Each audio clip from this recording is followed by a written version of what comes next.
সুধী দর্শক মণ্ডলী, আসসালামু আলাইকুম। আমরা জানি শিক্ষা জাতির মেরুদণ্ড। শিক্ষা ছাড়া কোনো জাতি উন্নত হতে পারে না। তাই আমরা আমাদের সন্তানকে শিক্ষা অর্জন করতে শিক্ষা প্রতিষ্ঠানে পাঠাই। শুধু তাই না, শিক্ষা প্রতিষ্ঠান নির্মাণে দেশের মানুষের ভূমিকাও অনেক। তারা প্রতিষ্ঠান নির্মাণে মূল্যবান জায়গা জমি দিয়ে, আর্থিক যোগান দিয়ে, শ্রম দিয়ে, ভালোবাসা দিয়ে গড়ে তোলেন সেই প্রতিষ্ঠান। উদ্দেশ্য, সেখানে তাদের সন্তান শিক্ষা অর্জন করে শিক্ষিত হবে, মানুষের মতো মানুষ হবে, দেশ ও জাতির কল্যাণে নিয়োজিত হবে। এই আশাতে তারা প্রতিষ্ঠান গড়েন। অথচ এক শ্রেণীর মানুষ এরকম প্রতিষ্ঠানের উপর আঘাত হানে, প্রতিষ্ঠান বন্ধ করে দিয়ে নিজের স্বার্থ হাসিল করতে চায়। প্রতিষ্ঠানের জায়গা জমি জোর করে দখল করে নিজস্ব ঘরবাড়ি নির্মাণ করে ব্যবসা প্রতিষ্ঠান গড়ে তোলেন।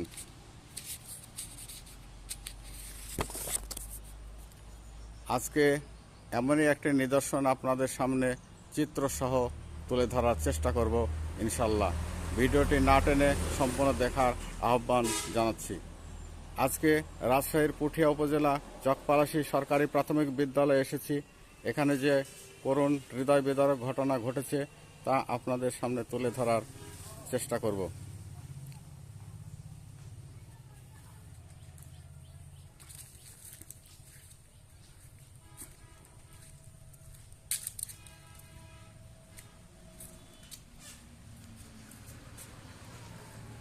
এই সেই শিক্ষা প্রতিষ্ঠানের জায়গা জোর করে দখল করে নিয়েছে এক শ্রেণীর মানুষ।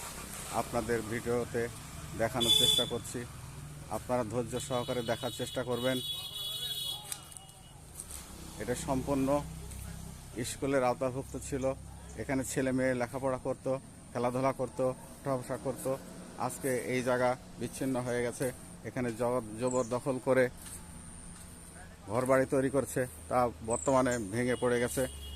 এখানে একটা স্টল বা রেস্টুরেন্ট হয়েছিল, আপনাদের দেখানোর চেষ্টা করছি।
আজকে পর্যন্ত, আসসালামু আলাইকুম।